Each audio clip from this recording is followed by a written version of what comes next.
नमस्कार मित्रों, मैं डॉक्टर मुकेश आपका एक बार फिर से हार्दिक अभिनंदन करता हूं आपके चैनल एस्ट्रो नक्षत्र 27 पर। दोस्तों, अभी मैं आपके सामने उपस्थित हुआ हूं सिंह राशि के जातकों के लिए अगस्त के महीने का मासिक भविष्य फल लेकर। दोस्तों, सिंह राशि अग्नि तत्व राशि, सूर्य प्रधान राशि, तो सबसे ज्यादा महत्वपूर्ण हो जाता है यह जानना कि ग्रहों के राजा सूर्य की गोचरीय स्थिति इस महीने किस भाव में है और उसके रिजल्ट्स कैसे होंगे। तो देखिए दोस्तों, सूर्य के बेहतरीन गोचरीय परिणाम शास्त्रों के अनुसार 3, 6, 10 और 11 भाव में जन्म चंद्रमा के अनुसार बताए गए। तो अभी कर्क राशि में सूर्य का गोचर है। सूर्य 1-1 डिग्री प्रतिदिन चलते चलते एक राशि में एक महीने के लिए भ्रमण करते हैं। अगस्त 1 तारीख को करीब करीब 15 डिग्री पे वो अपनी यात्रा का प्रारंभ करेंगे 12वें भाव में। 12वां भाव द्वादश भाव विदेश का भाव होता है, नुकसान का भाव होता है, व्यय का भाव होता है, अस्पताल का भाव होता है। 12वें भाव को कुंडली के 12 भावों में अच्छा नहीं माना गया। लग्न से या जन्म चंद्रमा से 12वें का गोचर अच्छा नहीं माना गया है, पॉजिटिव नहीं माना गया है। तो एक तो 9 ग्रहों के राजा का गोचर और आपके राशि स्वामी का गोचर बहुत महत्वपूर्ण गोचर है। तो यह महीना बहुत अच्छा तो मैं नहीं कह पाऊंगा कई लिहाज से, लेकिन हां, पहले 17 दिन अगर आपका कोई भी विदेशी संपर्क है तो चीजें एवरेज अनुपात में जाएंगी। नहीं तो अगर आप कोई आम जीविका में हैं, एक नौकरी पेशा है, तो एडमिनिस्ट्रेशन में या उसके द्वारा कुछ समस्याएं संभावित है। ऑफिस में पॉलिटिक्स संभावित है। आपके काम की सराहना नहीं होगी इस दौरान। बहुत ज्यादा उम्मीद नहीं की जा सकती इस गोचर से। लेकिन 17 अगस्त को सूर्य स्थान बदलते हुए 1-1 डिग्री आपके जन्म चंद्रमा की तरफ चलते हुए अपनी स्वराशि में प्रवेश करेंगे। सूर्य जब अपनी स्वराशि में आएंगे तो उनके परिणाम बेहतरीन हो जाते हैं। 12वें भाव में जो अशुभ परिणाम दे रहे थे, उनके परिणाम उसकी अपेक्षा में बेहतरीन हो जाए।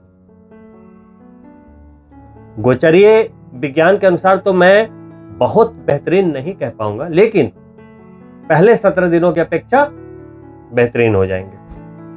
17 अगस्त को सूर्य के स्वराशि का गोचर होगा। वहीं मैंने इस महीने को बहुत ज्यादा अच्छा क्यों नहीं बताया, क्योंकि अगर आप देखें तो 6ठे भाव में शनि वक्री है मकर राशि में, वहीं पे बृहस्पति 8वें भाव में वक्री है।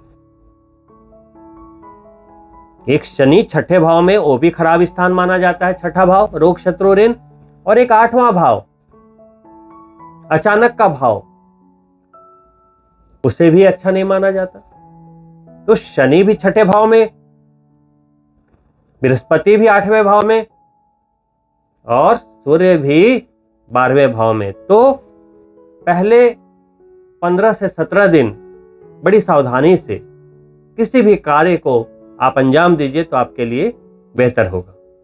वहीं आपके भाग्य स्वामी मंगल अपनी स्वराशि में 9th हाउस में है, राहु भी वहां है। तो पहले 10 दिनों तक मंगल वहीं रहने वाले हैं। अंगारक दोष का सृजन हो रहा है। मंगल आपके 4th भाव के भी स्वामी होते हैं, राहु के साथ है। तो आपको प्रॉपर्टी का लाभ भूमि वाहन का लाभ ये पॉसिबल है। अगर आप नई गाड़ी खरीदने का सोच रहे थे, अपग्रेड करने का सोच रहे थे, नया घर लेने का सोच रहे थे, प्रॉपर्टी से रिलेटेड कोई खरीद बिक्री का काम था, कोई विवादित जमीन के या प्लॉट के या फ्लैट के खरीद बिक्री का काम था, अभी इस महीने संभावित हो जाएगा। कारण इसमें यह है, राहु मंगल की युति प्लस मंगल का 10 दिनों के बाद आपके कर्म स्थान पे गोचर, और वो सीधी दृष्टि डालेगा चतुर्थ भाव पे। राहु तो मंगल की राशि में रहेगा ही यथावत, भाग्य भाव में भाग्य का साथ मिल जाएगा।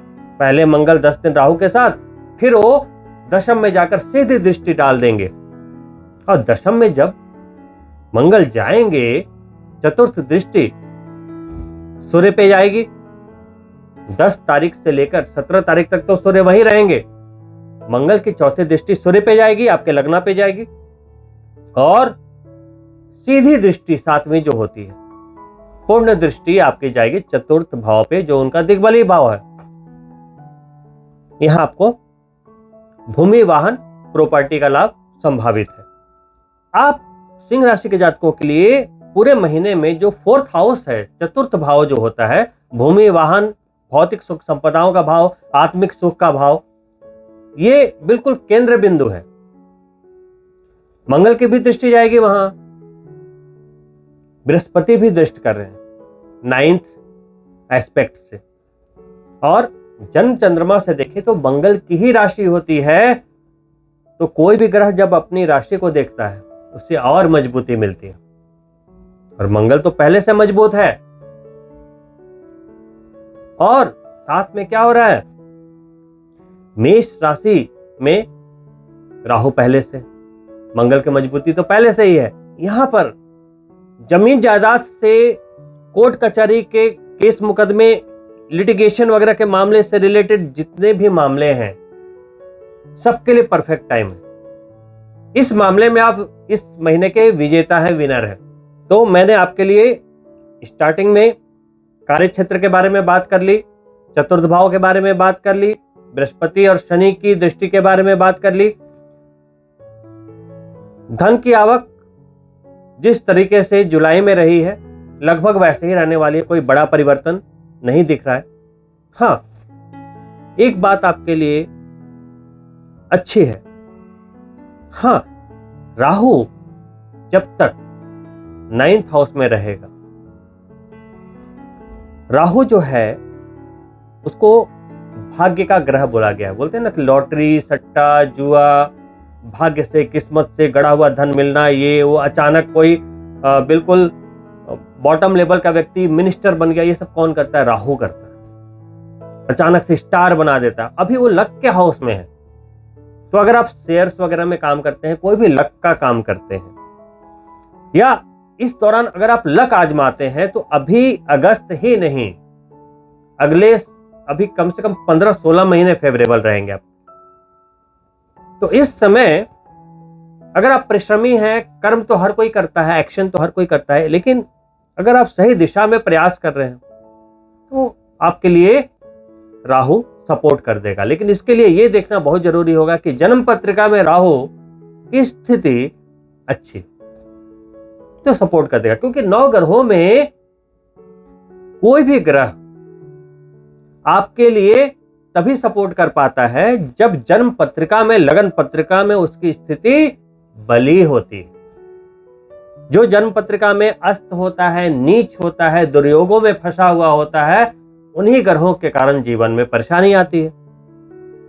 तो कुल मिलाकर बॉटम लाइन ये है कि आप अपनी पत्रिका जरूर चेक करें।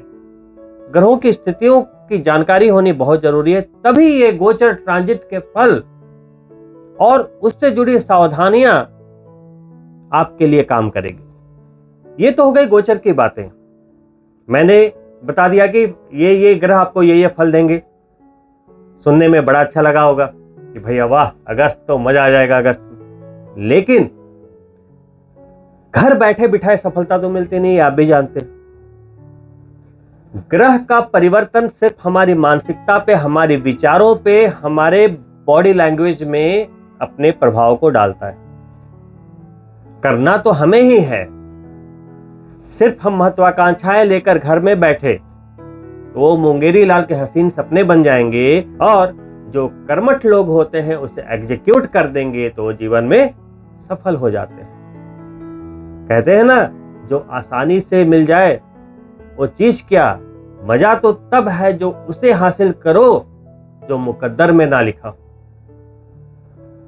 इसके लिए आपको अपने आप पर बिलीव करना होगा। लेकिन आज के समय में जो सबसे बड़ी समस्या है कि खुद पर ही यकीन नहीं। वो कर लेगा, वो कर लेगा, वो कर लेगा, मैं नहीं कर पाऊंगा, ऐसा 90% लोग सोच के अपने काम से पीछे हट जाते हैं, एक्शन से पीछे हट जाते हैं। वो एग्जीक्यूट ही नहीं कर पाते, पहला कदम ही नहीं ले पाते। कितनी अजीब बात है, हम हर दिन किसी न किसी पर भरोसा करते हैं, और भरोसा इतना कि अपने लाइफ के रिस्क ले लेते हो। सड़क क्रॉस कर रहे हो, सामने गाड़ी आ रही है, भरोसा कर लेते हो कि वो ब्रेक लगा देगा अगर मैं स्लो हो गया। आपको क्या पता कि उसने ड्रिंक किया हुआ, ब्रेक ना लगाए तो क्या होगा। आप फ्लाइट पे बैठ जाते हो, आपने कभी चेक किया, हो सकता है पायलट आज पहली उड़ान ले रहा हो और उससे कुछ गलती हो जाए, लेकिन आप चेक नहीं करते। दुनिया भरोसे पे चलती है, हर दिन हम भरोसा करते हैं दूसरों पर, हर जगह हमारी लाइफ दांव पर लगी होती है। लेकिन जब बात अपने करियर की आती है, जब बात अपने घर को चलाने की आती है, जब बात अपने सपनों को पूरा करने की आती है, तो हम खुद पर भरोसा नहीं करते। क्यों नहीं कर पाते? क्योंकि जो हमारा एक्शन है, जो हम एग्जीक्यूट करते हैं, जो मनोबल होता है, यहां के तर्क से आता है। एक दिमाग बोलेगा करो, दूसरा बोलेगा नहीं होगा, भय। और ये जो इनपुट डाला है आपके माइंड में आपने, वो कहां से डाला है? पूरी जिंदगी आपका दिमाग आपको खिलाता है, कामयाबी दिलाता है, लेकिन आप इसे कितना खिलाते हो और उसके नीचे के हिस्से को कितना खिलाते हो? खाए जा रहे हो, खाए जा रहे हो। काम ये कर रहा है, इसको क्या खिला रहे हो? ये कहां से खाता है? अच्छी संगत, जो पढ़ोगे, जो सुनोगे, कान से, आंख से। लेकिन हम यहां पर ध्यान नहीं देते। सुबह उठे, न्यूज़पेपर उठा लिया, कुछ टेलीविजन में देख लिया, कुछ दोस्तों के साथ पॉलिटिक्स पे बातें कर ली, कुछ इधर उधर, पूरी दुनिया की अर्थव्यवस्था, हर चीज पे डिस्कशन कर लिया, लेकिन अपने घर की अर्थव्यवस्था से कोई मतलब नहीं। तो वही जब काम करते हो तो वही जिस जैसी संगति वैसा ही दिमाग आपको कमांड देगा और आप उसके कंट्रोल में आ जाओगे। आप एक्शन नहीं लोगे, आपके अंदर का जो भगवान ने जो लिखा है, जो आत्मबल दिया है, जो प्रारब्ध लिखा है कि आप ऊंचाई पे जा सकते हो, आप क्या नहीं कर सकते हो, लेकिन उसका 1% भी कोई नहीं कर पाता। तो बिलीव इन योरसेल्फ, और दूसरा बिलीव इन गॉड। मेरा मानना है कि God plus you is majority. अगर आप भगवान के सामने अपने आप को बिल्कुल सबमिट कर रहे हो कि नहीं, आपका पूरा सबमिशन है कि बस आप हो प्रभु, आपने जो दिया है उसका लाख लाख धन्यवाद, gratitude, specially for ordinary thing, कि छोटी छोटी बातों के लिए भी भगवान का धन्यवाद। आज के समय में यही मिसिंग है। यही मिसिंग है कि चाहे ईश्वर कितना भी दे, हम धन्यवाद नहीं करते, और थोड़ा सा दुख मिला, सारा का सारा ब्लेम 9 ग्रहों पे, भगवान पे, ये भगवान तूने क्या किया। दोस्तों, आप सिंह राशि के जातकों के लिए रेमेडीज के तौर पे, चूंकि सूर्य का 12वें भाव का गोचर है, तो सूर्य को अवश्य जल अर्पित करना चाहिए। सूर्योदय के 3 घंटे के अंदर आपको जल अर्पित कर देना चाहिए। जल अर्पित करने का सही तरीका क्या है कि तांबे के कलश में गंगा जल ले लें, थोड़ी से लाल चंदन मिला लें, अक्षत और फूल मिलाकर, थोड़ी मिश्री भी चाहे तो डाल सकते हैं, मीठी चीज। सूर्य के सामने ऐसे जल अर्पित करें। जल की धारा जब गिरे तो आप उस धारा के अंदर से सूर्य का दर्शन करें। धीरे धीरे धीरे धीरे गायत्री मंत्र बोलते हुए ओम भूर्भुवस्सुः तत्सवितुर्वरेण्यं भर्गो देवस्य धीमहि धियो यो नः प्रचोदयात्, या किसी भी सूर्य मंत्र का जाप कर सकते हैं। सूर्य को जल अर्पित करें। विशेष रूप से रविवार के दिन मस्तक को गीला करके आदित्य हृदय स्तोत्र का पाठ करें। बहुत फलदायी है, बहुत फलदायी है। सावन का महीना चल रहा है, चतुर्मास प्रारंभ है, भगवान विष्णु सो चुके हैं, कार्यभार शिवशंकर भगवान के हाथों में है, भोलेनाथ के हाथों में। शिवलिंग पे जल चढ़ाएं, दूध चढ़ाएं, दही चढ़ाएं, घी चढ़ाएं, अभिषेक करें, गन्ने का रस चढ़ाएं, अनार का रस चढ़ाएं। ये सब धन के शुभत्व को बढ़ाता है, धन प्राप्ति के अवसरों को बढ़ाता है। भांति भांति से शिवशंकर शंभू की पूजा करें, बेलपत्र चढ़ाएं। सभी के पीछे कुछ न कुछ साइंस है, राज है। बस आप करते चले जाएं, पॉजिटिव वाइब से जुड़ते चले जाएं, भगवान को अपना मानते हुए सबमिशन करते चले जाएं, थैंक यू बोलते जाएं कि भगवान जो आपने दिया सब मंजूर है ना, मेरा सब कुछ तुझको अर्पण, क्या लागे है मेरा। तो जब भगवान ये सुनते हैं ना, सब कुछ दे दे। लेकिन आप अगर बोलोगे सब मेरा सब मेरा, तो फिर मुश्किल हो जाती है। दोस्तों, तो आप रेमेडी करें। मेरी शुभकामनाएं हैं कि ये महीना आपके उम्मीदों पे खरा उतरे, आपकी जो भी अभिलाषाएं हैं पूर्ण हो। और दोस्तों, आपसे रिक्वेस्ट है, अगर आपने अभी तक हमारे चैनल को सब्सक्राइब नहीं किया है तो सब्सक्राइब अवश्य करें। वीडियो अच्छा लगा हो तो लाइक करें और अपने मित्रों के लिए शेयर भी अवश्य करें। जल्द ही मिलता हूं दूसरे वीडियो में, तब तक के लिए नमस्कार मित्रों।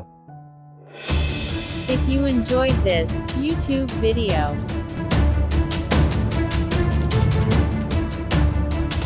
please like it, share with your friends, and subscribe my channel, Astro Nakshatra 27, and don't forget to press bell button too.